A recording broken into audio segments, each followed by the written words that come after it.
Today we're going to be talking about your fuel, the fuel system, the fuel in your Bronco. Hashtag get your gas in gear. So first I want to talk to the person who just bought their Bronco, or the person who, you know, your grandfather has passed down this beautiful Bronco to you that you have no idea the last time it's been driven.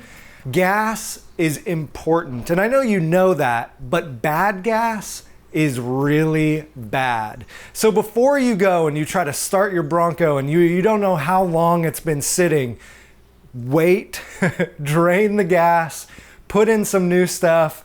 It is gonna save you so much headache and so much time in the future. Because here's the thing, gas can last up to 6 months, but really gas starts oxidizing in 30 days. And so if your gas begins to oxidize, it's beginning to lose the very essence of what it is and what it does. And so it's going to wreak havoc on your engine. It's going to wreak havoc on your fuel filters and on your carburetor. It's just going to make a mess of things. So if you don't know how long the gas has been sitting in the tank, go ahead and replace it now. Now, for those guys who drive their Bronco on a regular basis, that's what I do. I drive mine pretty regularly.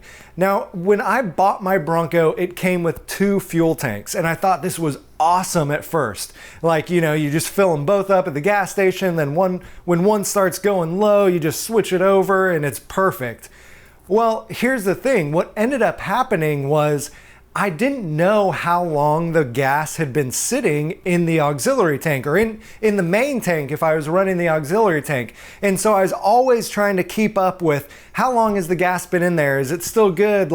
All this stuff to maintain the good fuel in the gas tanks. So I ended up just scrapping my auxiliary tank. It had a leak anyways, and I haven't missed it one bit. It's been so much easier. And yeah, I have a little bit less gas now in my Bronco. I think it's 13 gallons or something like that.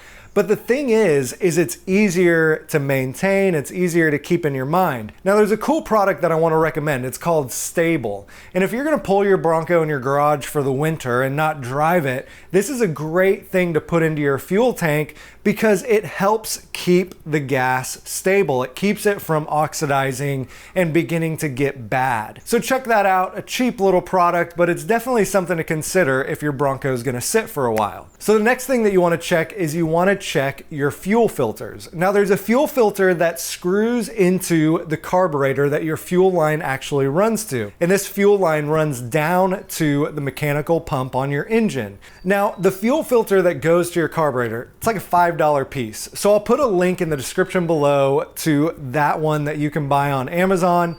Super easy to replace. Now, when I bought my Bronco, there's actually an additional fuel filter in between the fuel filter on the carburetor and in between the mechanical fuel pump. And this is actually a great place for a second fuel filter because that mechanical fuel pump on your engine is more of a push kind of pump. It's not really a suck kind of pump. So it doesn't do a great job sucking the fuel from your gas tank, but it does a really good job when there is fuel in the fuel lines, pushing it up to the carburetor. But honestly, putting an additional fuel filter anywhere on your system is gonna be a good idea. The fuel filter on the carburetor is great, but another one is even better. These trucks are 40, 50 years old, and there's a good chance that the gas tank is rusty, or that there's rust in the fuel lines, or there's just debris somewhere. And so these fuel filters are made to stop that debris and keep it from getting into your carburetor, keep it from gumming up your carburetor, or keep it from getting into your engine. So it's a really good idea to check your fuel filters and make sure that they're still clean. 2 things that I want to warn you about, or just give you advice on. Number 1, if you are starting your Bronco for the first time, what you want to do is just put a little bit of fuel in the carburetor. This is just going to help it kind of get started and get going. It kind of primes the pump, if you will, and it kind of gets your engine fired up with the fuel in the carburetor. and then allows the mechanical fuel pump that works off of the movement of your engine to then pull fuel up into your carburetor. So it's a good way to not just sit there and crank trying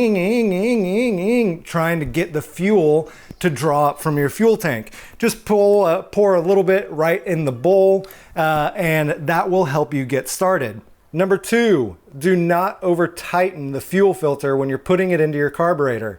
I did this and cracked the casing around the fuel filter housing on my first carburetor.